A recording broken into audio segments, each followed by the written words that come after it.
2009년 12월 25일 새벽. 엄마, 제 비명이 어둠을 찢었습니다. 눈앞에서 트럭이 시동을 걸고 있었어요. 짐칸에 사람들이 실려 있었습니다. 그 순간 낯선 손이 제 팔을 잡아당겼어요.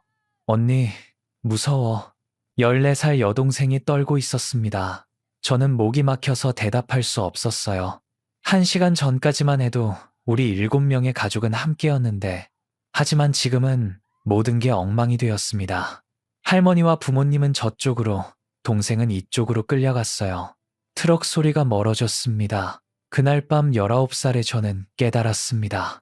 여기서 살아남으려면 그것을 써야 한다는 걸. 학교에서 배운 단 하나. 아무도 모르는 그것을. 이것은 한 소녀가 맨몸으로 중국을 횡단한 믿을 수 없는 탈출기입니다. 본 영상은 실제 탈북민의 증언을 바탕으로 각색한 내용입니다. 구독과 좋아요 부탁드리고 어느 지역에서 듣고 계신지 댓글로 알려주시면 반가운 마음으로 인사드리겠습니다. 인신매매 당해서 5,000km를 맨발로 탈출한 그 처절한 이야기 시작합니다. 2009년 12월 23일 함경북도 무산. 제 이름은 김현주입니다. 19살이었어요. 우리 집은 작았습니다. 방 2칸에 부엌 하나. 하지만 그날 저녁은 이상하게도 따뜻한 분위기였어요. 그전 몇 년 동안은 웃음소리가 거의 없었거든요. 배급이 끊어진 지 1년이 넘었습니다. 봄에는 나무 껍질을 벗겨 먹고 여름에는 풀뿌리를 캐서 연명했어요. 아버지는 탄광에서 목숨 걸고 일해도 7식구 먹을 것이 나오지 않았습니다. 어머니가 장마당에서 하던 작은 장사도 단속이 심해져 접어야 했어요. 동네에서는 굶어 죽은 집 소식이 더 이상 놀랍지도 않았습니다. 그런데 그날 저녁 밥상에는 옥수수죽 7그릇이 놓여 있었어요. 할머니, 아버지, 어머니, 큰오빠, 작은오빠, 저, 그리고 14살 막내 여동생 민주까지 7식구가 둘러앉으니 좁은 방이 꽉 찼습니다. 밖에는 매서운 칼바람이 불었지만 방 안은 온기로 가득했어요. 아버지가 오랜만에 얼굴을 펴고 계셨습니다. 몇 달 전부터 자꾸 늦게 들어오시고 밤마다 어머니와 속삭이시더니 그날은 유난히 말수가 적었어요.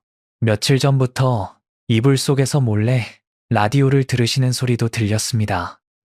남조선 방송이었어요. 현주야, 오늘 학교에서 뭐 배웠니? 아버지가 물으셨어요. 저는 숟가락을 놓으며 신나게 대답했습니다.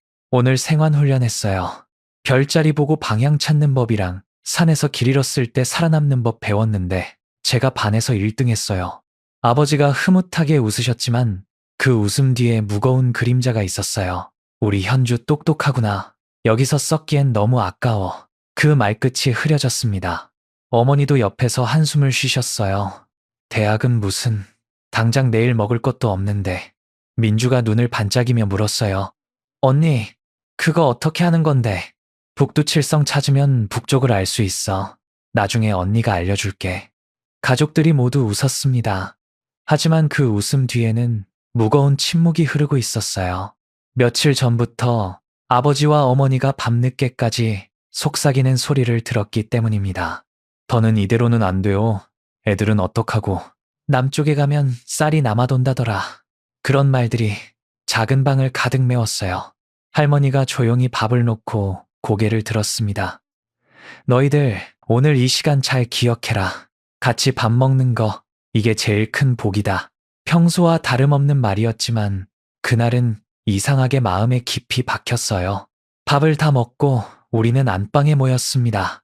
아버지가 담배를 한 모금 깊게 빨고 연기를 길게 내뿜더니 낮은 목소리로 말을 꺼냈습니다. 현주야, 진수야, 진호야, 민주야. 아버지가 자식들 이름을 하나씩 부르셨어요. 평소보다 또렷한 목소리였습니다. 너희들도 느꼈겠지만 이대로는 못 산다. 이번 겨울 넘기기도 힘들 것 같다. 어머니가 무릎 위에서 손을 꼭 쥐고 계셨어요. 할머니는 눈을 감고 계셨습니다. 몇 달 전부터 내가 사람을 하나 만나고 있다. 믿을 만한 조선족이라고 하더라. 저는 그제야 퍼즐이 맞춰지는 느낌이었어요. 늦게 들어오시던 날들, 집 앞에 서 있던 낯선 그림자들이 떠올랐습니다. 그 사람이 말하길 강만 건너면 남조선까지 갈 수 있는 길이 있다고 한다. 방 안 공기가 달라졌습니다. 남쪽에는 먹을 것도 많고 전기도 끊기지 않고 애들이 마음 놓고 공부할 수 있다더라. 큰오빠가 묵묵히 고개를 숙였고 작은 오빠는 주먹을 쥐었습니다. 저는 민주의 손을 꼭 잡았어요. 10년 넘게 고민만 했다. 하지만 더 미루면 우리 모두 여기서 굶어 죽을지도 모른다. 아버지의 목소리가 떨렸습니다. 그 사람이 날짜를 잡았어. 내일 밤이 유일한 기회란다. 그 다음부터는 국경 경비가 더 심해진다고 한다. 저는 놀라서 눈이 커졌어요. 내일이요? 그래. 전 재산을 다 털어서 그 사람에게 건넸다. 실패하면 죽음뿐이지만 여기 있어도 마찬가지야. 아버지는 제 눈을 보며 말씀하셨습니다. 현주야, 네가 배운 거 잘 기억해둬라. 별 보는 법, 길 찾는 법. 혹시라도 무슨 일이 생기면 네가 동생 챙겨야 한다. 우리 가족의 희망은 너희들이다. 저는 힘차게 고개를 끄덕였어요. 가슴은 두려움으로 요동쳤지만 어디선가 뜨거운 희망이 솟아올랐습니다. 네, 아버지. 걱정 마세요. 제가 민주 잘 지킬게요. 그날 밤 우리는 평소보다 오래 불을 켜두었습니다. 내일 밤 우리는 이 집을 떠날 것입니다. 두만강을 건너 남쪽으로. 그게 어디까지 이어질지는 아무도 몰랐지만 분명한 건 하나였어요. 그날 저녁 우리 가족의 삶은 이미 되돌릴 수 없이 움직이기 시작했다는 사실이었습니다. 다음 날 밤 12월 24일 영하 20도의 추위 속에서 우리는 집을 나섰습니다. 짐은 최소한으로만 챙겼어요. 옷 몇 벌과 먹을 것 조금. 1시간쯤 걸어 두만강에 도착했습니다. 강은 꽁꽁 얼어붙어 있었어요. 달빛 아래 은빛으로 빛나고 있었습니다. 강가에 사람 하나가 기다리고 있었어요. 두꺼운 점퍼를 입은 중년 남자였습니다. 김철수 씨 맞지요? 아버지가 물었어요. 그렇소. 7명 다 왔소? 네, 좋소. 나를 따라오시오. 조용히. 남자가 앞장섰습니다. 우리는 강으로 내려갔어요. 얼음 위에 첫 발을 디뎠을 때 온몸이 떨렸습니다. 미끄러웠어요. 아버지가 앞에서 길을 열었고 어머니가 뒤에서 우리를 챙겼습니다. 오빠들이 양 옆에서 민주와 저를 지켰어요. 7명이 한 줄로 서서 조심스럽게 강을 건넜습니다. 바람이 세차게 불었어요.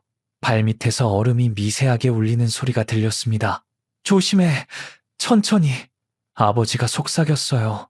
국경 경비대 초소에서 불빛이 비칠 때마다 우리는 얼음 위에 납작 엎드려 숨소리조차 내지 않았습니다. 그렇게 10분, 20분, 영원 같은 시간이 흘렀어요.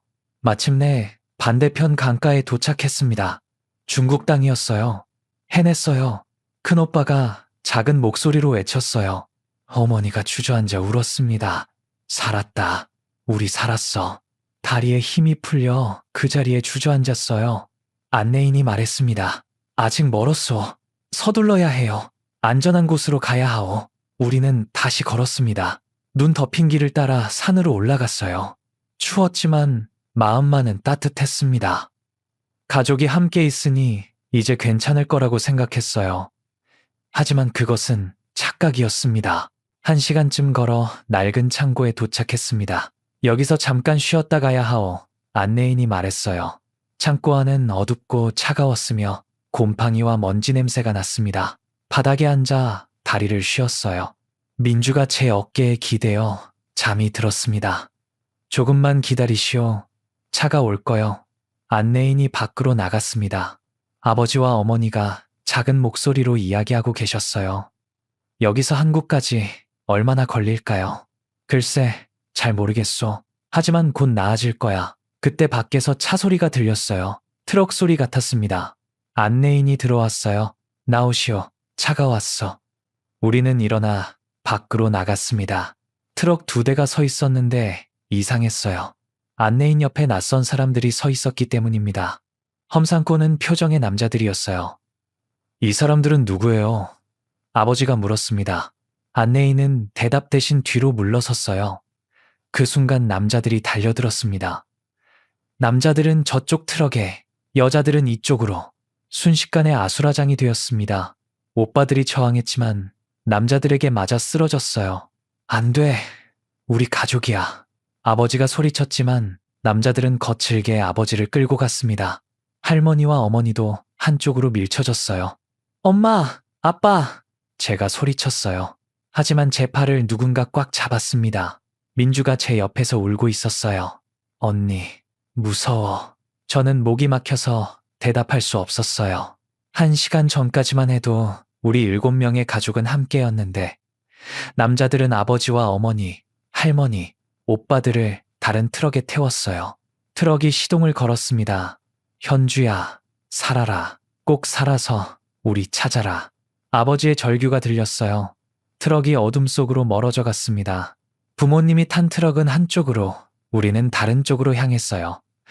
단 30분 만에 가족이 뿔뿔이 찢어졌습니다. 7명이 손잡고 건너온 강이었는데 이제 남은 건 저와 민주뿐이었습니다. 우리도 트럭에 태워졌어요. 짐칸 구석에 쭈그리고 앉아 서로를 꼭 껴안았습니다. 언니, 엄마 아빠 어디로 가? 민주가 물었어요. 저는 대답할 수 없었습니다. 주머니 속에 손을 넣었어요. 학교에서 쓰던 작은 나침반이 손끝에 닿았습니다. 아버지 말씀이 귓가에 맴돌았어요. 네가 배운 거 잘 기억해둬라. 그래요. 살아야 했습니다. 살아서 가족을 다시 찾아야 했어요. 트럭은 어둠 속을 달렸습니다. 창밖으로 별이 보였어요.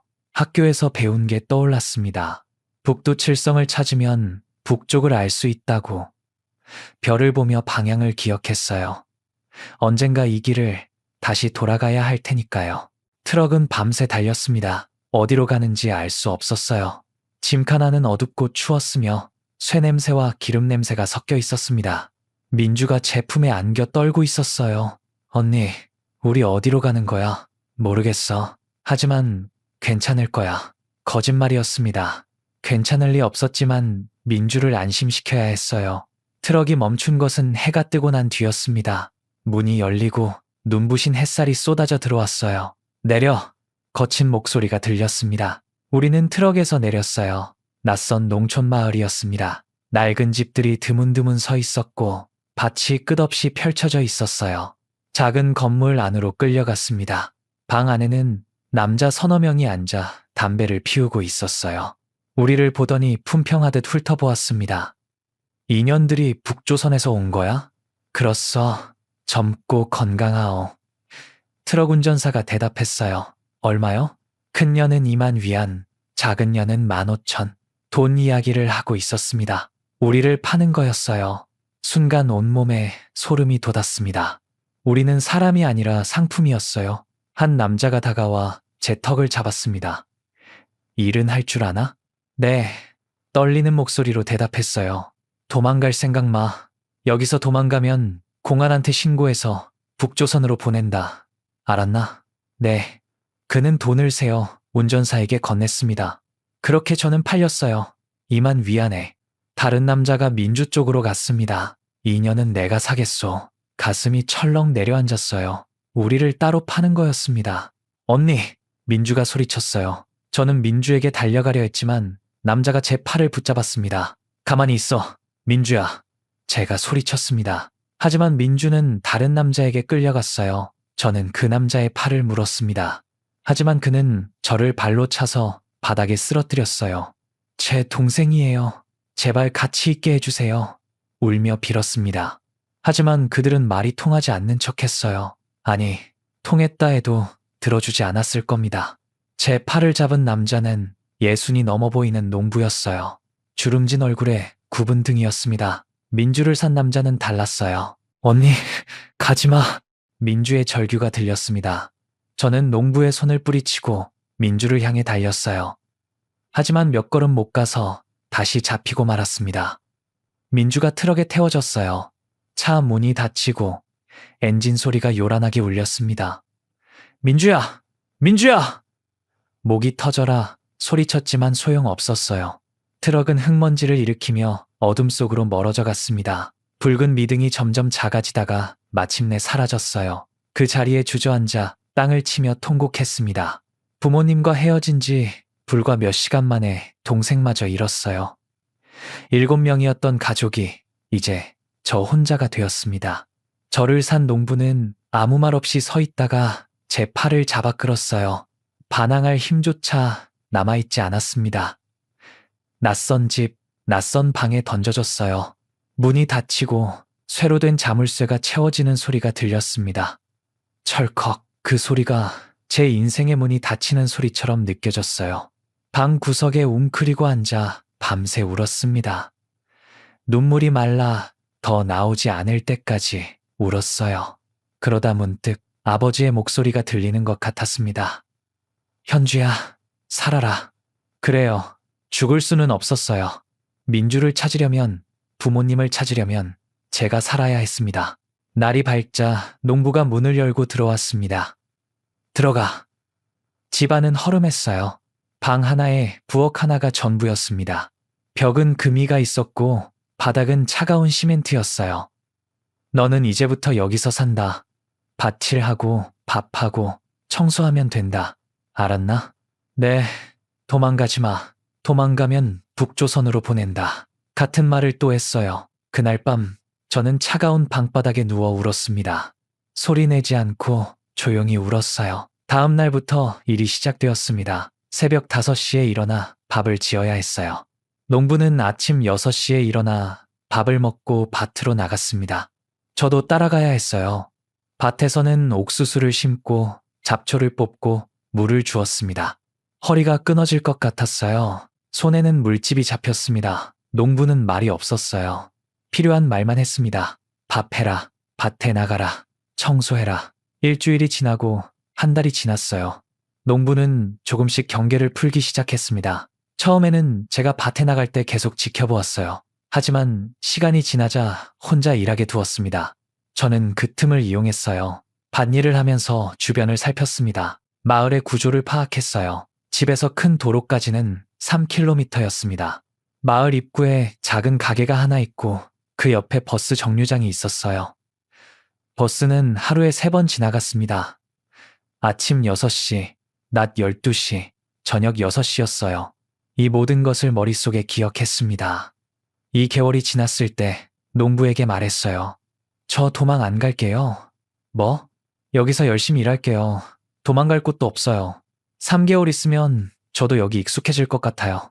거짓말이었습니다. 하지만 농부는 믿는 것 같았어요. 밤마다 저는 계획을 세웠습니다. 어떻게 도망칠 것인가? 어디로 갈 것인가? 무엇이 필요한가? 먼저 식량이 필요했어요. 밥을 지을 때 조금씩 옥수수를 빼돌렸습니다. 말린 옥수수를 작은 천주머니에 모았어요. 한 달 동안 모으니 주먹 2개 크기만큼 모였습니다. 물병도 필요했어요. 농부가 밭에 가져가는 플라스틱 물병을 하나 훔쳤습니다. 라이터도 필요했어요. 추운 밤에 불을 피워야 살 수 있었습니다. 부엌에 있는 라이터를 하나 챙겼어요. 칼도 필요했습니다. 작은 과도를 하나 숨겼어요. 이 모든 것을 방구석짐 속에 숨겨두었습니다. 농부는 눈치채지 못했어요. 그리고 가장 중요한 것이 있었습니다. 어디로 갈 것인가? 어느 날 밤 농부가 마을 사람과 이야기하는 걸 엿들었어요. 요즘 북조선 년들이 서쪽으로 많이 도망간대. 서쪽? 왜? 거기 가면 한국 사람들이 도와준다던데. 멀대? 멀지. 몇천 킬로미터는 될 거야. 서쪽. 그 단어가 머릿속에 박혔습니다. 아버지가 말씀하셨어요. 남쪽으로 갈 거다. 하지만 여기서 남쪽은 북한이에요. 중국에서는 서쪽으로 가야 했습니다. 마을 가게에 갔을 때 벽에 걸린 중국 지도를 봤습니다. 엄청나게 컸어요. 우리가 있는 곳은 동쪽 끝이었습니다. 서쪽 끝까지는 손가락 넷돔 정도였어요. 실제로는 얼마나 될까요? 상상도 할 수 없는 거리였습니다. 하지만 갈 수밖에 없었어요. 밤마다 별을 봤습니다. 북두칠성은 항상 같은 자리에 있었어요. 북쪽을 가리키고 있었습니다. 학교에서 배운 게 떠올랐어요. 북쪽을 알면 다른 방향도 알 수 있다. 북쪽 반대가 남쪽, 북쪽에서 오른쪽이 동쪽, 왼쪽이 서쪽이다. 서쪽을 기억했습니다. 해가 지는 쪽이었어요. 그쪽으로 가야 했습니다. 3개월이 되었어요. 준비는 끝났습니다. 2010년 3월 15일 밤. 농부가 일찍 잠들었습니다. 코 고는 소리가 방 밖까지 들렸어요. 저는 조용히 일어났습니다. 숨겨둔 물건들을 꺼냈어요. 작은 배낭에 넣었습니다. 옥수수, 물병, 라이터, 칼, 나침반, 그리고 주머니에는 민주 사진 한 장을 넣었어요. 탈북하기 전날 찍은 사진이었습니다. 둘이 나란히 서서 웃고 있는 사진이었어요. 이것만은 절대 잃어버릴 수 없었습니다.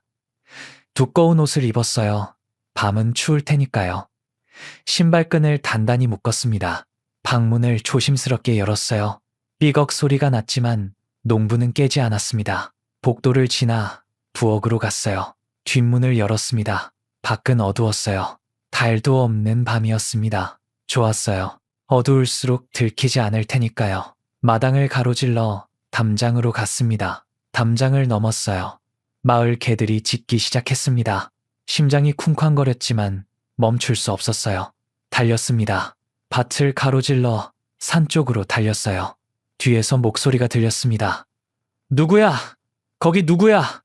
농부가 깬 것 같았어요. 하지만 돌아보지 않았습니다. 더 빨리 달렸어요.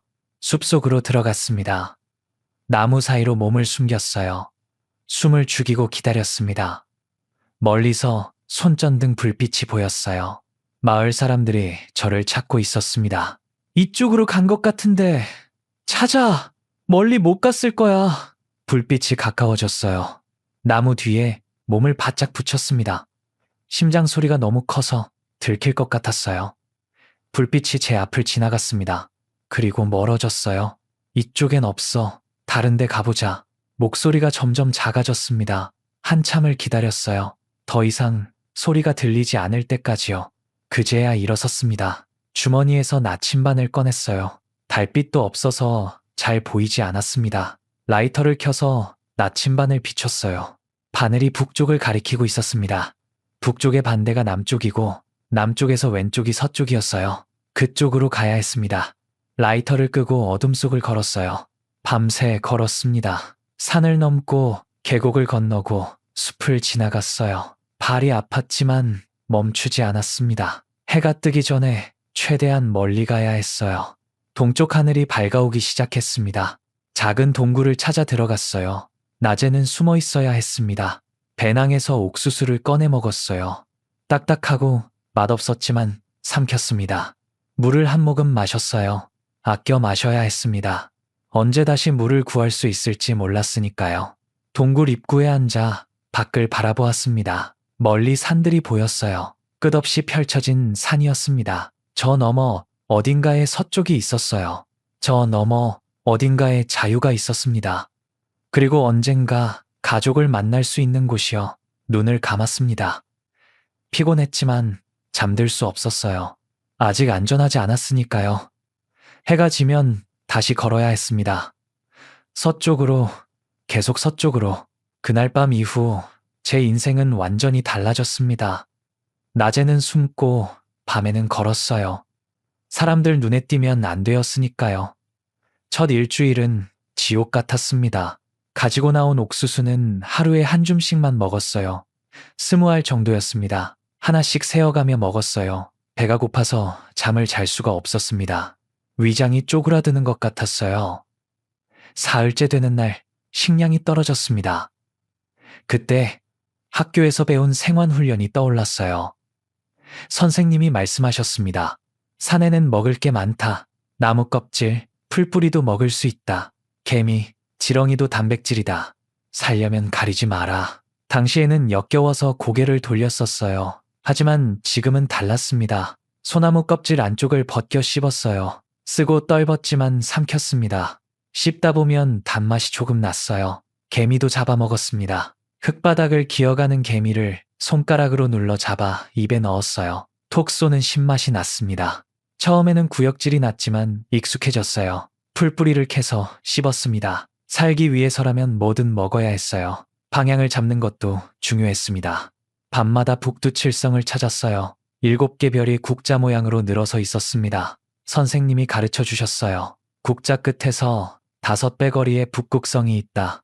북극성은 항상 북쪽에 있다.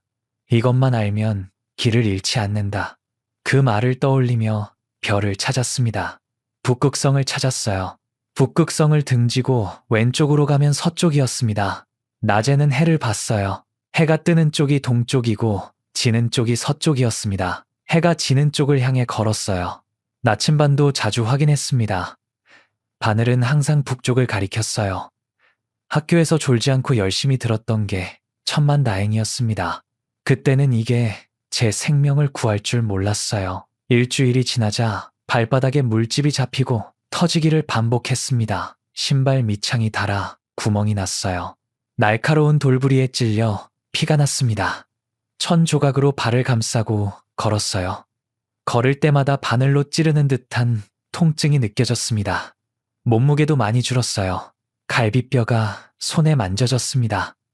허벅지는 앙상해졌고 팔뚝은 나뭇가지처럼 가늘어졌어요.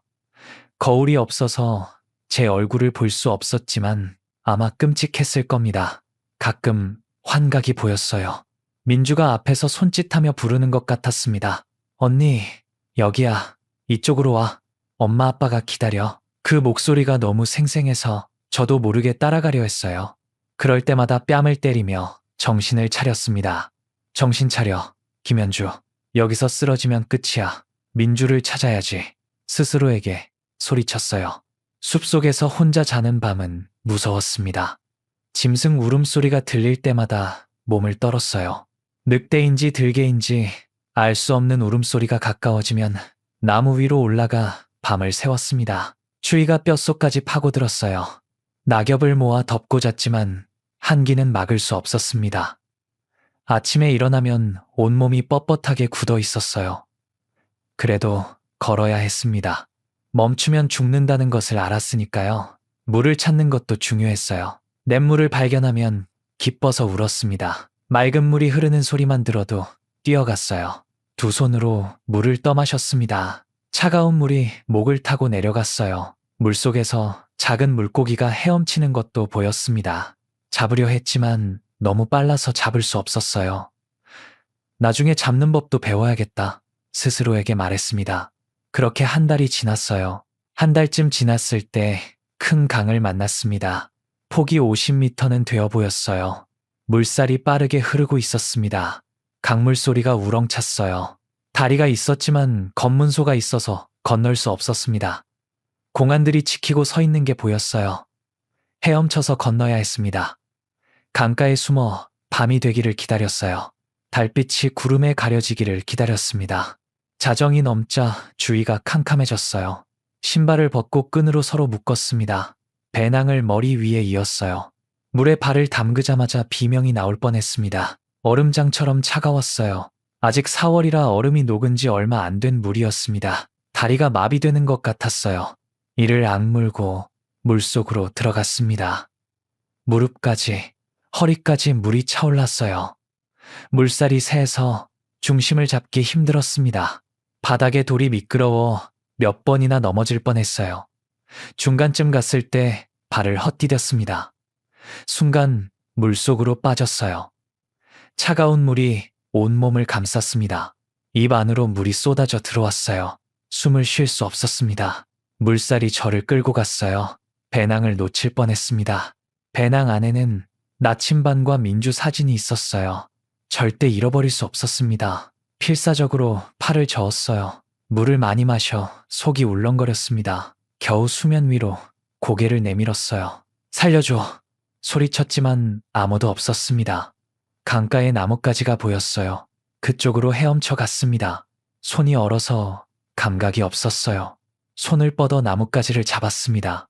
손톱이 부러지는 줄도 몰랐어요. 온 힘을 다해 몸을 끌어올렸습니다. 강가에 기어 올라왔을 때 온몸이 떨리고 있었어요. 이가 딱딱 부딪혔습니다.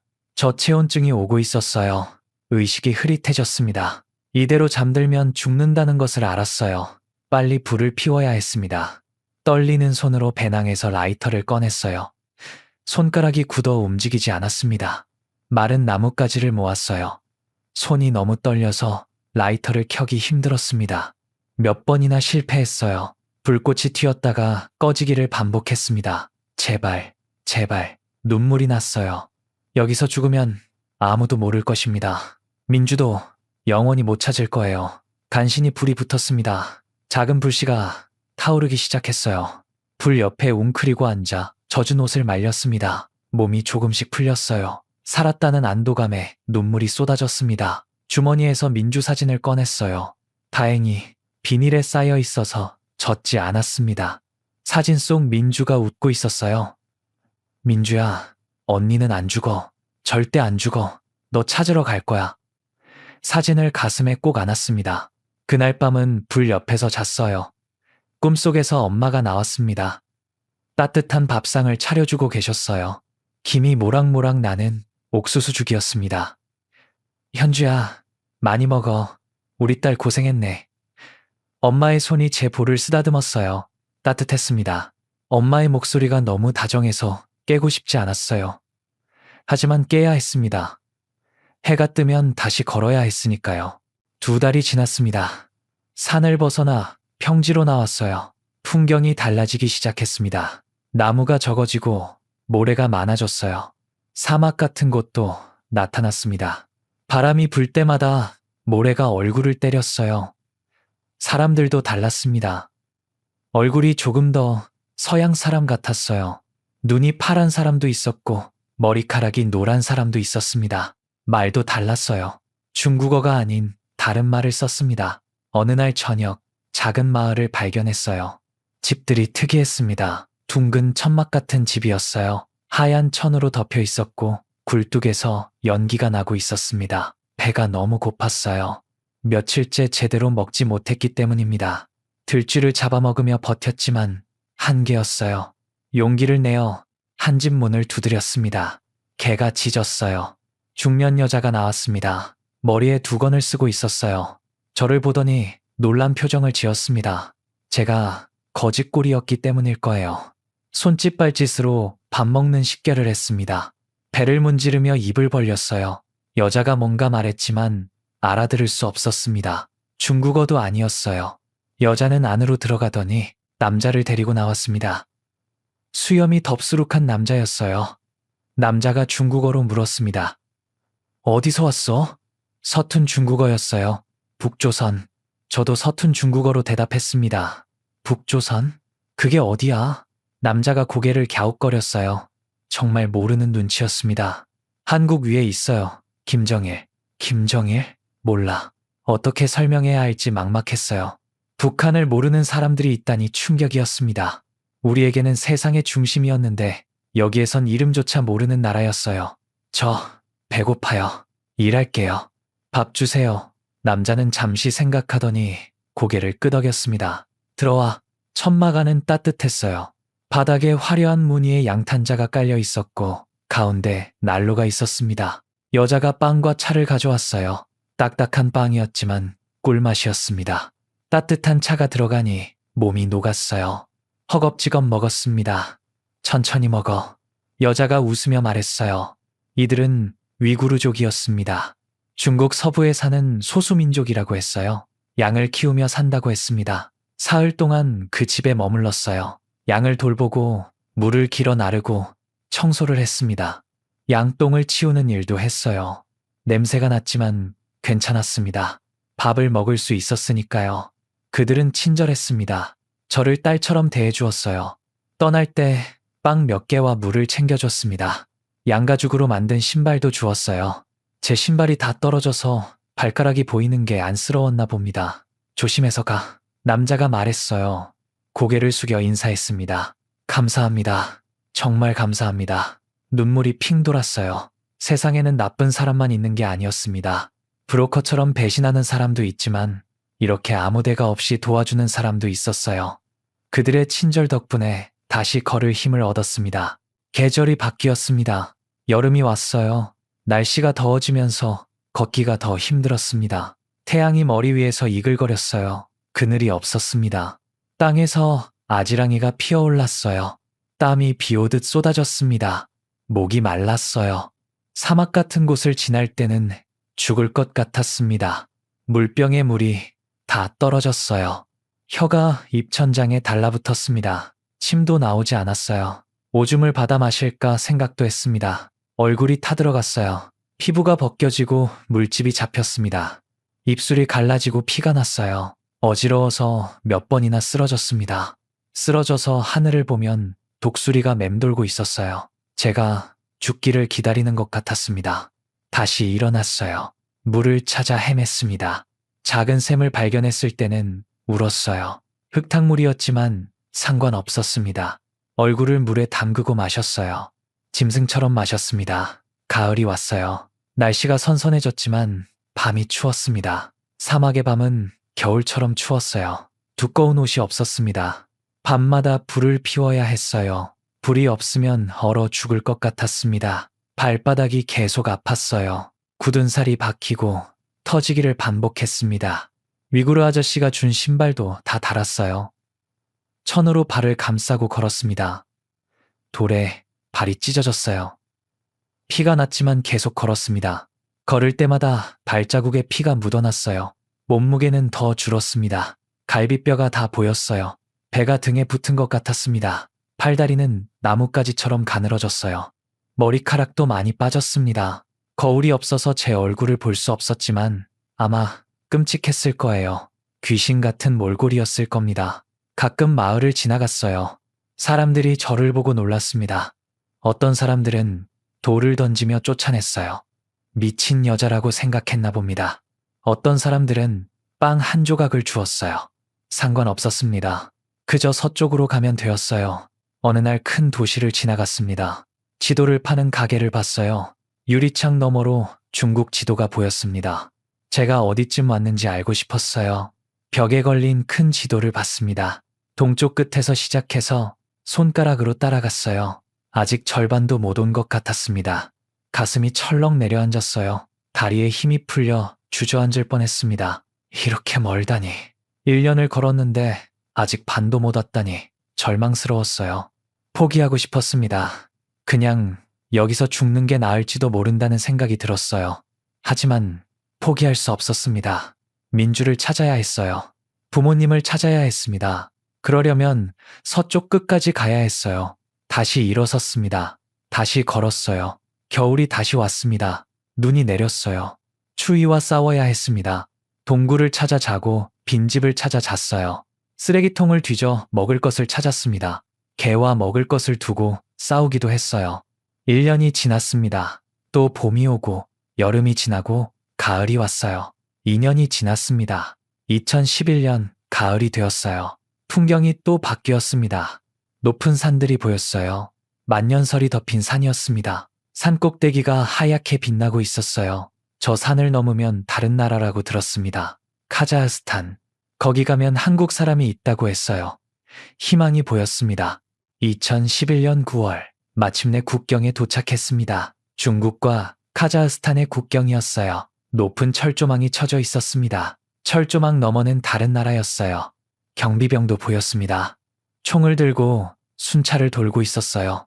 며칠 동안 숲에 숨어 지켜보며 경비가 교대하는 시간을 파악했습니다. 밤 11시에서 자정 사이에 잠깐 빈틈이 있었어요. 그때를 노렸습니다. 9월 20일 밤 철조망으로 다가갔어요. 달이 구름에 가려 어두웠습니다. 숨소리를 죽이고 기어갔어요. 철조망 아래에 작은 틈이 있었습니다. 개가 파놓은 구멍 같았어요. 배낭을 먼저 밀어넣고 몸을 낮춰 기어갔습니다.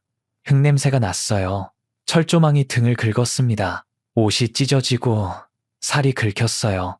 따갑고 아팠지만 소리내지 않았습니다. 입술을 깨물며 참았어요. 반대편으로 빠져나왔습니다. 카자흐스탄 땅이었어요.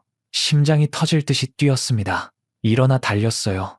뒤돌아보지 않고 달렸습니다. 숲을 지나고 들판을 지났어요. 한참을 달리다 멈췄습니다. 다리에 힘이 풀려 쓰러졌어요. 하늘을 봤습니다. 별이 쏟아질 듯 많았어요. 해냈어. 드디어 중국을 벗어났어. 눈물이 흘렀습니다. 작은 마을에 도착했어요. 간판에 글자가 달랐습니다. 중국어가 아니었어요. 꼬불꼬불한 글자였습니다. 러시아어 같았어요. 정말로 다른 나라에 온 거였습니다. 더 큰 도시로 갔어요. 알마티라는 곳이었습니다. 며칠 동안 거리를 헤맸어요. 먹을 것을 구걸했습니다. 쓰레기통을 뒤졌어요. 사람들은 저를 이상하게 쳐다봤습니다. 사흘째 되는 날 배가 너무 고팠어요.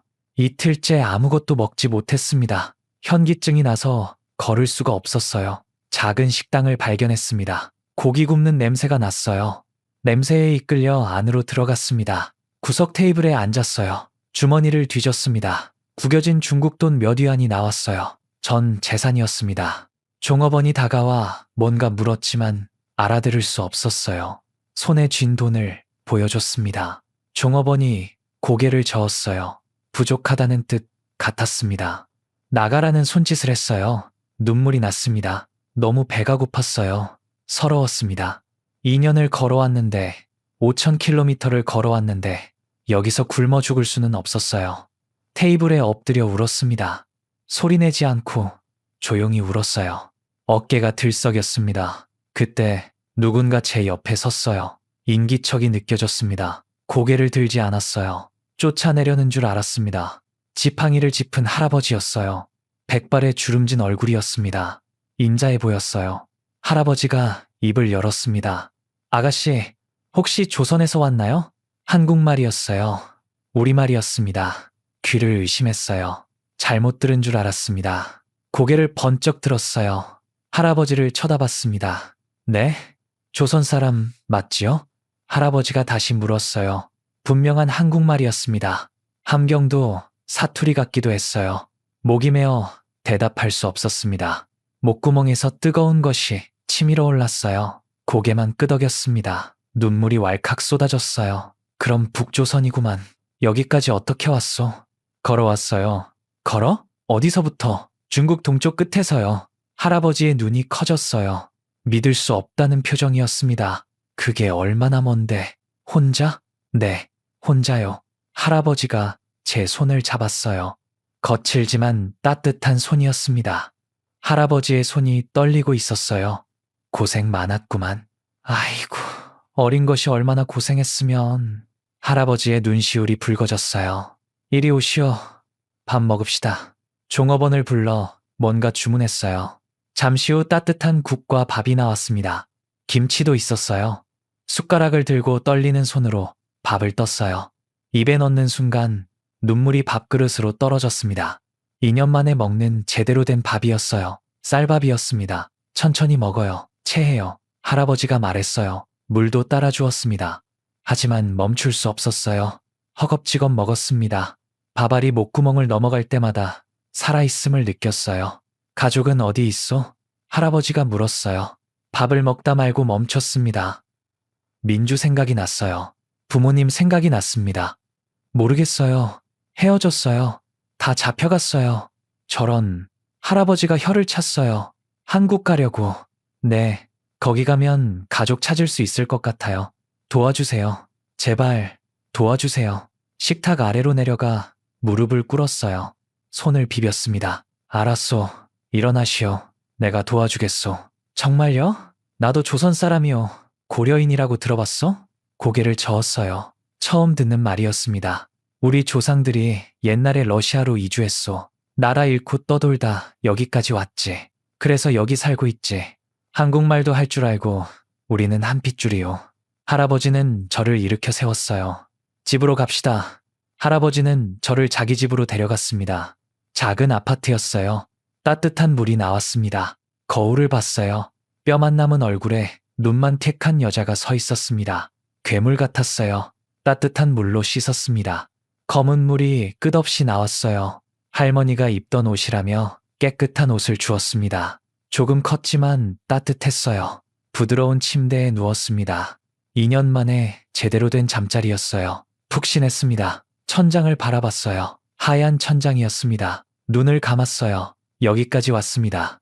5,000km를 걸어서 살아서 여기까지 왔어요. 드디어 만났습니다. 나를 도와줄 사람을. 이제 한국에 갈 수 있어요. 가족을 찾을 수 있습니다. 그리고 득의 호수에 깊은 잠에 빠졌어요. 꿈도 꾸지 않았습니다.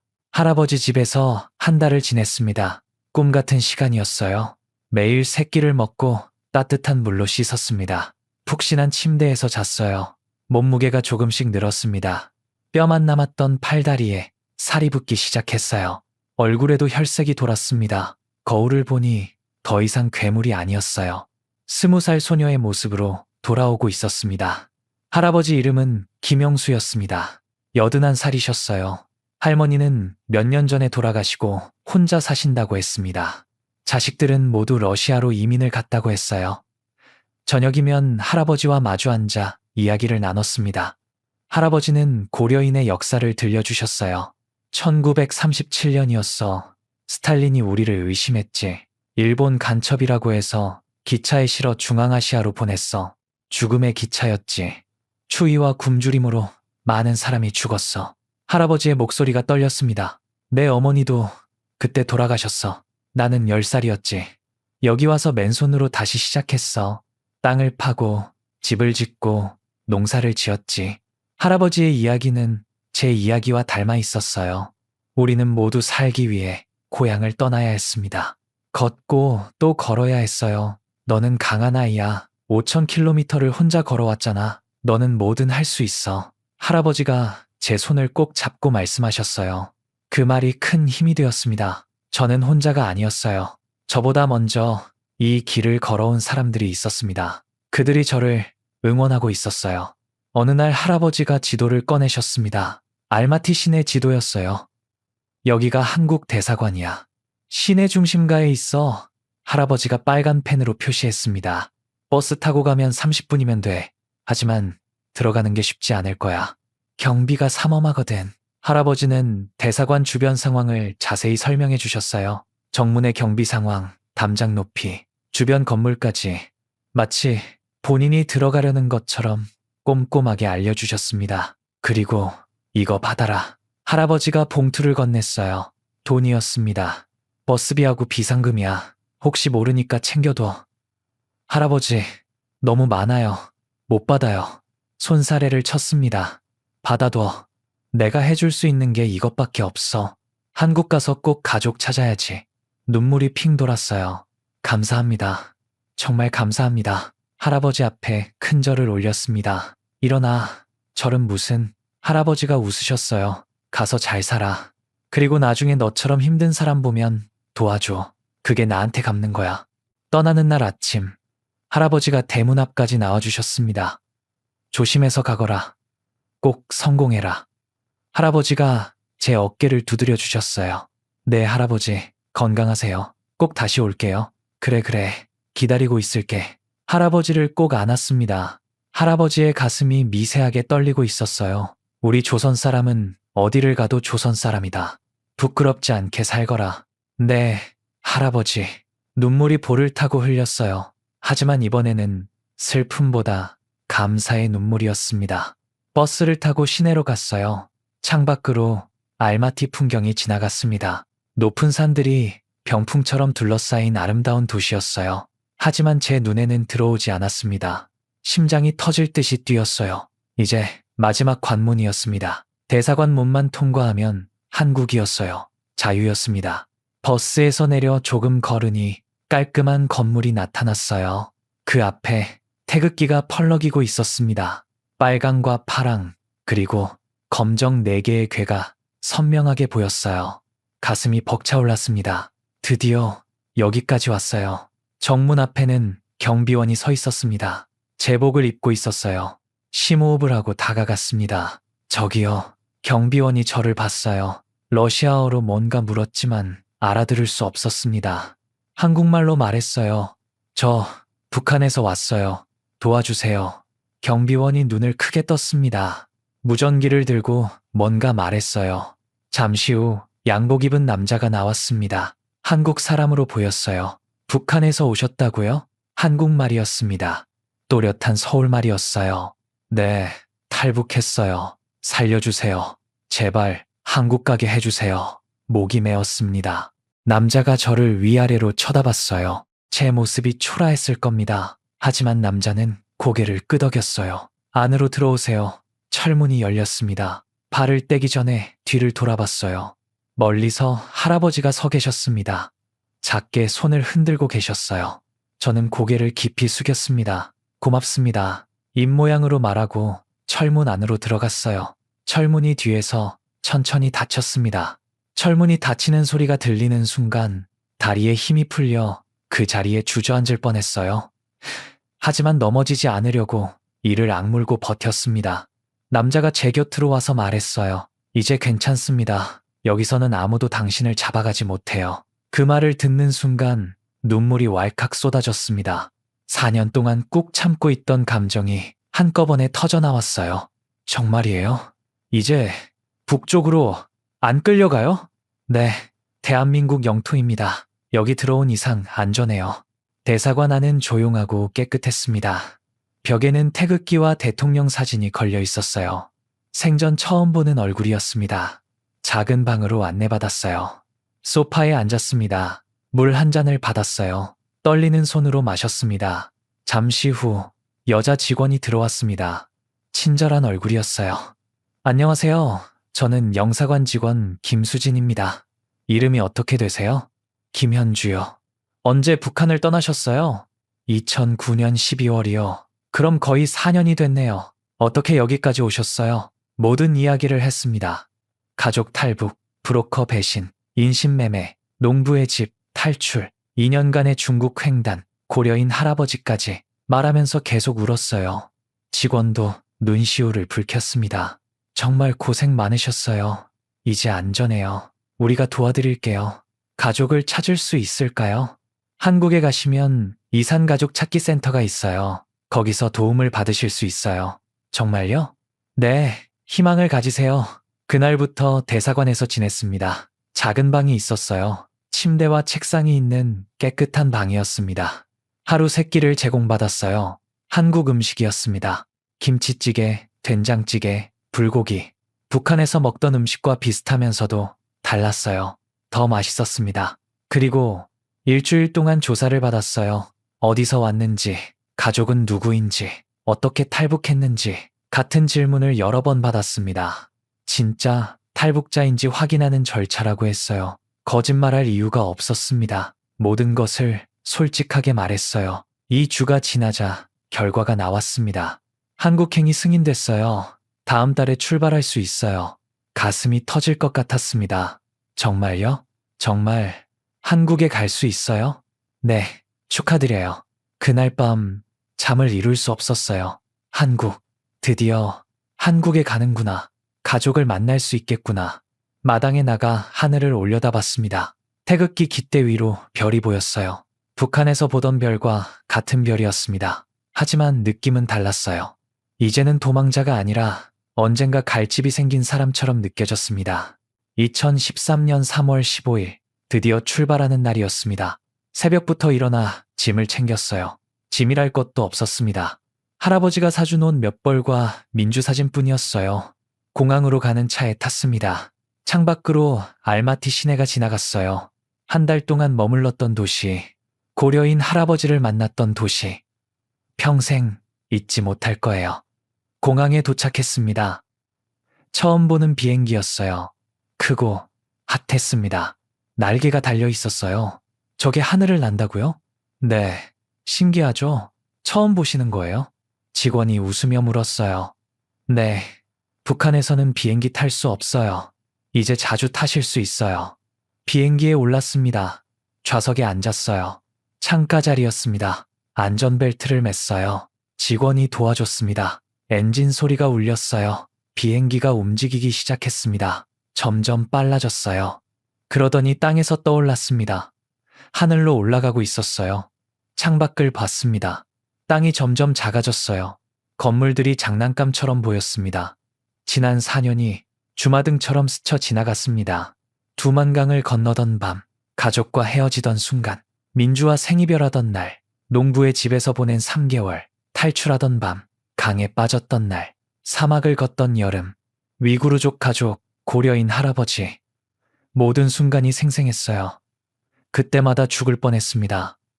포기하고 싶었어요. 하지만 살아남았습니다. 가족을 만나기 위해, 민주를 찾기 위해 기내식이 나왔어요. 작은 쟁반에 밥과 반찬이 담겨 있었습니다. 비빔밥이었어요. 고추장을 넣고 비볐습니다. 한 숟가락 떠서 입에 넣었어요. 맛있었습니다. 이게 한국 음식이구나. 앞으로 매일 이런 걸 먹을 수 있겠구나. 몇 시간을 날았습니다. 기내 방송이 나왔어요. 곧 인천국제공항에 도착합니다. 창밖을 봤어요. 구름 아래로 땅이 보이기 시작했습니다. 바다가 보였어요. 섬들이 점점이 떠 있었습니다. 바퀴가 땅에 닿는 순간 박수가 터져 나왔습니다. 저도 박수를 쳤어요. 도착했습니다. 한국에 도착했어요. 비행기에서 내렸습니다. 공항 안은 밝고 넓었어요. 사람들이 분주하게 오갔습니다. 모두 한국말을 하고 있었어요. 우리말이었습니다. 직원을 따라 입국장으로 갔어요. 특별한 방으로 안내받았습니다. 통일부 직원들이 기다리고 있었어요. 김현주 씨, 맞으시죠? 네. 대한민국에 오신 걸 환영합니다. 서류에 도장을 찍었어요. 사진도 찍었습니다. 이제부터 대한민국 국민입니다. 그 말을 들으니 눈물이 났습니다. 대한민국 국민. 저도 이제 한국 사람이에요. 공항 밖으로 나왔습니다. 차가운 공기가 얼굴을 스쳤어요. 3월이라 쌀쌀했습니다. 하지만 상쾌했어요. 하늘을 봤습니다. 파란 하늘에 구름이 떠 있었어요. 자유로운 하늘이었습니다.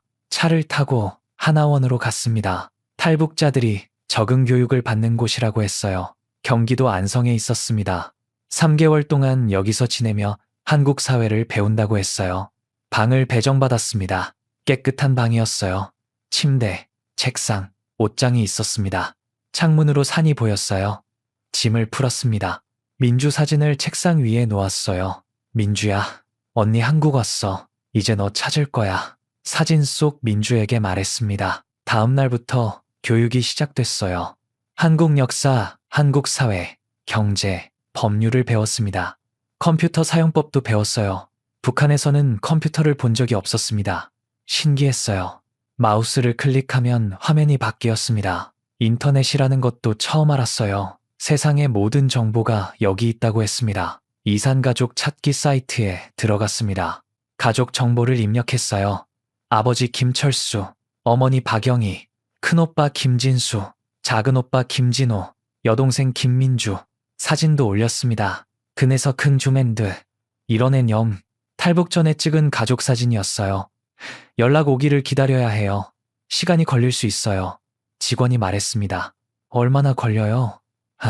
사람마다 달라요. 빠르면 몇 달, 늦으면 몇 년도 걸려요. 하지만 희망을 잃지 마세요. 매일 사이트를 확인했어요. 새 메시지가 있나 봤습니다. 하지만 아무 소식이 없었어요. 그래도 포기하지 않았습니다. 언젠가는 연락이 올 거라고 믿었어요. 창밖을 봤습니다. 하나원 마당에서 다른 탈북자들이 운동하고 있었어요.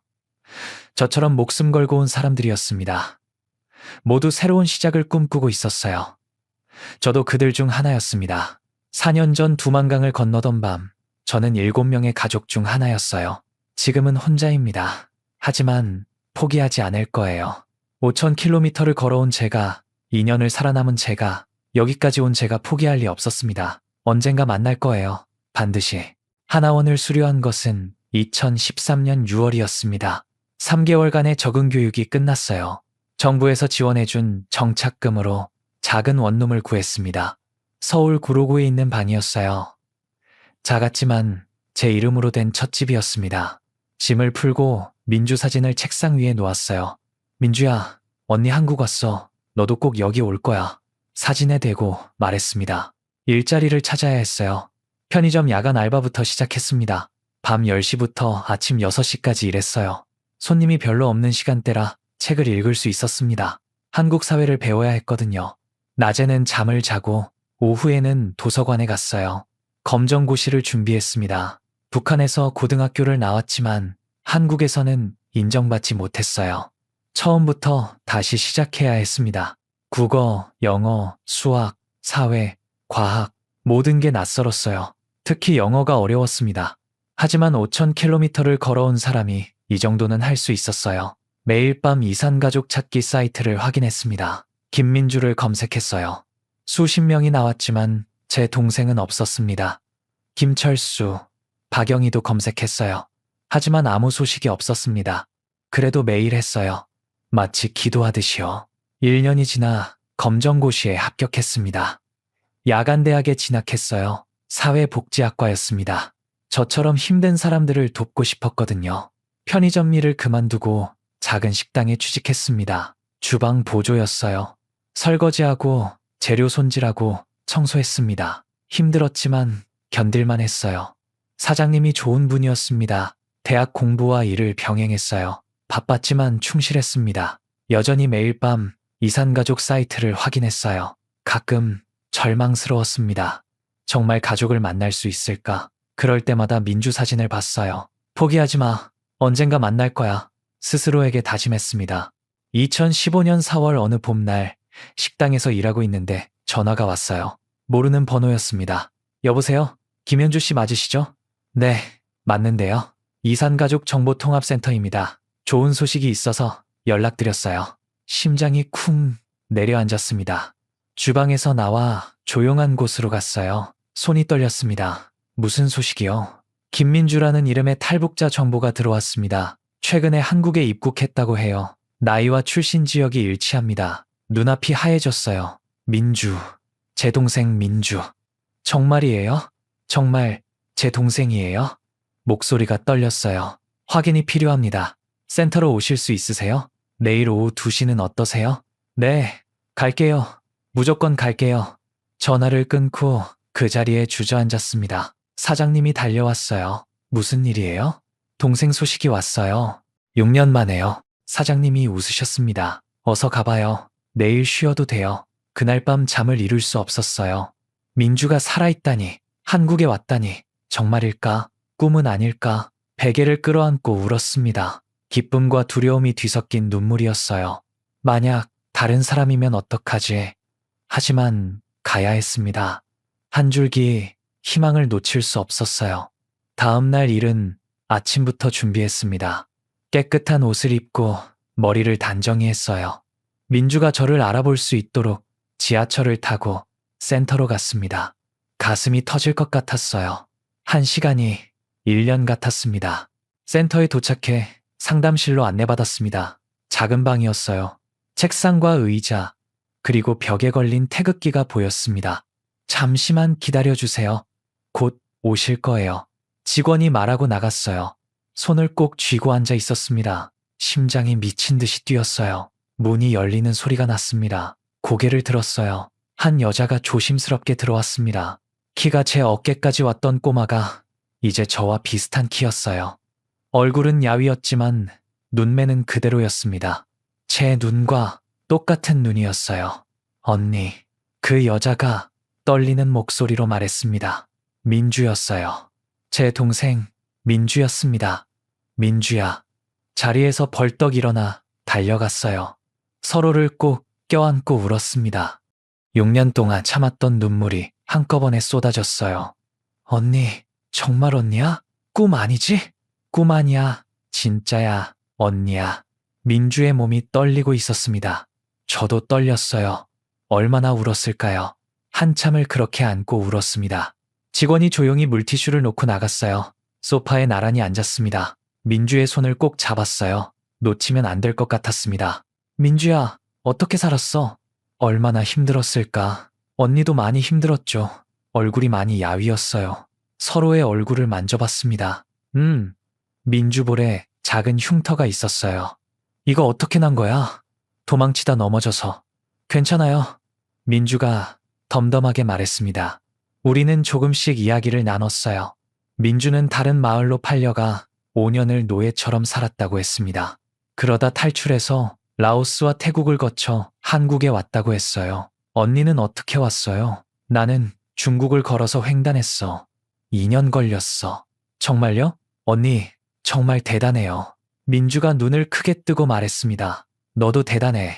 그래서 살아서 여기까지 온 게 기적이야. 우리는 서로의 손을 놓지 않았습니다. 엄마 아빠는 어떻게 됐을까요? 민주가 물었어요. 아직 소식이 없어.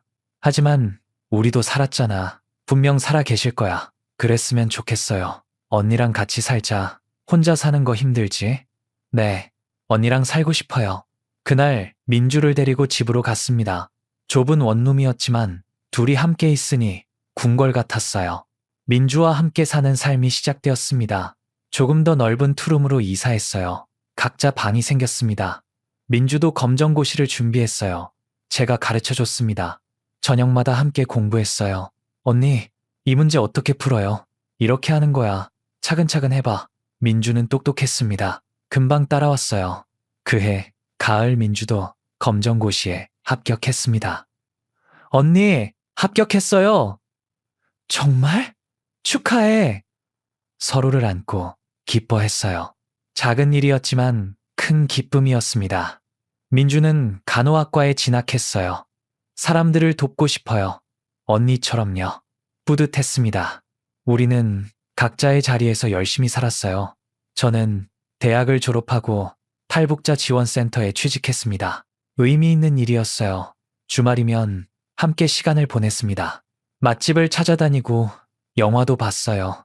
평범한 자매처럼 지냈습니다. 하지만 마음 한구석에는 늘 빈자리가 있었어요. 부모님과 오빠들 자리였습니다. 명절이 되면 더 그리웠어요. 떡국을 끓여 먹으며 가족 이야기를 했습니다. 엄마가 끓여준 옥수수죽 먹고 싶다. 민주가 말했어요. 나도. 할머니가 해주신 감자떡도. 우리는 웃으며 눈물을 닦았습니다. 여전히 이산가족 사이트에 정보를 올렸어요. 혹시라도 살아계시다면 연락해달라고 글을 올렸습니다. 하지만 소식은 없었어요. 그래도 포기하지 않았습니다. 언젠가는 만날 거라고 믿었어요. 민주가 간호사가 되었습니다. 저는 센터 팀장이 되었어요. 각자의 자리에서 최선을 다했습니다. 2018년 남북 정상회담 소식에 가슴이 뛰었어요. 혹시 이산가족 상봉이 재개될까 기대했습니다. 하지만 구체적인 소식은 없었어요. 실망했지만 희망을 잃지 않았습니다. 2025년 봄입니다. 저는 35살, 민주는 28살이 되었어요. 민주는 대학병원에서 간호사로 일하고 있습니다. 저는 탈북자 지원센터에서 팀장을 맡고 있어요. 우리는 여전히 함께 살고 있습니다. 조금 더 넓은 아파트로 이사했어요. 오늘은 일요일입니다. 한강공원에 나와 돗자리를 펴고 앉았어요. 치킨과 음료수를 사왔습니다. 언니, 여기 정말 좋아요. 민주가 말했습니다. 그러게, 자유롭잖아. 한강 위로 유람선이 지나갔어요. 자전거를 타는 사람들, 연을 날리는 아이들이 보였습니다. 평화로운 풍경이었어요. 언니, 우리 여기까지 잘 왔죠? 정말 잘 왔어. 민주의 손을 잡았습니다. 가족들도 어디선가 잘 살고 있을까요? 그럴 거야. 우리처럼 어딘가에서 살아가고 있을 거야. 하늘을 봤습니다. 파란 하늘에 하얀 구름이 떠 있었어요. 자유로운 하늘이었습니다. 10여 년 전 저는 두만강을 건넜어요. 7명의 가족이 손을 잡고 건넜습니다. 하지만 산산조각 났어요. 민주와 저만 살아남았습니다. 5,000km를 걸었어요. 죽을 뻔한 적이 수없이 많았습니다. 하지만 살아남았어요. 여기까지 왔습니다. 이제 우리는 자유롭습니다. 누구의 감시도 받지 않아요. 원하는 곳에 가고, 원하는 것을 먹고, 원하는 일을 합니다. 아직 가족을 다 찾지는 못했어요. 하지만 포기하지 않을 겁니다. 언젠가 만날 거라고 믿어요. 그때까지 저는 열심히 살 거예요. 민주와 함께요. 북쪽 하늘을 봅니다. 별이 반짝여요. 북두칠성이 보입니다. 제가 길을 잃었을 때 방향을 알려주던 별이에요. 지금도 누군가에게 길을 알려주겠죠. 저처럼 어둠 속을 걷는 사람들에게 말이에요. 포기하지 마세요. 길은 반드시 있습니다. 마음속으로 전합니다. 이것이 제 이야기입니다. 19살 소녀가 5,000km를 걸어온 이야기, 가족을 잃고 다시 찾은 이야기, 그리고 희망을 포기하지 않은 이야기입니다. 이 이야기는 실제 탈북자들의 증언과 중국 횡단 사례를 바탕으로 재구성한 것입니다. 2000년대 후반부터 2010년대 초반까지 많은 북한 주민이 두만강을 건넜습니다. 그 중에는 가족 단위 탈북자들도 많았지만 브로커의 배신으로 생이별하는 비극이 빈번했습니다. 특히 여성들은 인신매매 위험에 노출되어 중국 농촌에 팔려가는 경우가 많았어요. 중국 대륙 횡단은 극소수만이 시도한 극한의 선택이었습니다. 대부분 중국 내에서 숨어 지내다 한국 대사관으로 직행했지만 일부는 추적을 피하거나 지리적 이유로 서쪽으로 이동했어요. 실제로 5,000km가 넘는 거리를 도보로 이동한 사례가 보고되어 있습니다. 독도법과 생환훈련은 실제 북한 교육 과정입니다. 아이러니하게도 체제 유지를 위한 교육이 탈북에 도움이 되는 경우가 있었어요. 고려인은 실제로 카자흐스탄에 거주하는 한민족으로 일부가 탈북자를 도운 사례가 있습니다. 이 스크립트의 주인공들은 여러 실제 사례를 종합하여 만든 인물입니다. 구체적 대화와 내면 묘사는 문학적 재구성이지만 전체 여정과 겪는 고난은 실제 증언을 바탕으로 했습니다. 북한을 탈출하는 사람 중 여성과 아이 탈북자 이야기는 항상 가슴이 아픕니다. 인신매매, 강제노동, 그 속에서도 살아남으려는 의지가 모두 2000년대 실제 일어난 일이라는 것도 충격입니다. 중국 횡단 사례는 많지 않지만 실제로 존재합니다. 몇몇 탈북자가 추적을 피하기 위해서 서쪽으로 이동했습니다. 5000km가 넘는 거리를 도보로 2년이 걸리는 믿기 힘든 여정입니다. 북한 군사교육이 아이러니하게도 탈출에 도움이 되었다는 증언도 여러 건 보도됩니다. 체제를 지키기 위한 교육이 체제를 벗어나는 도구가 된 것이죠. 이 영상의 주인공들은 여러 사람의 이야기가 합쳐진 인물이지만 그들이 겪은 고통과 희망은 모두 실제 기록에서 나온 것입니다. 현재도 수많은 탈북자가 가족을 찾지 못하고 있습니다. 이 이야기가 그들의 아픔에 조금이나마 위로가 되기를 바라며 우리가 누리는 자유의 소중함을 다시 한번 생각해보는 계기가 되기를 바랍니다. 오늘은 여기까지입니다. 시청해주셔서 감사합니다. 지금까지 탈북 감동 스토리였습니다.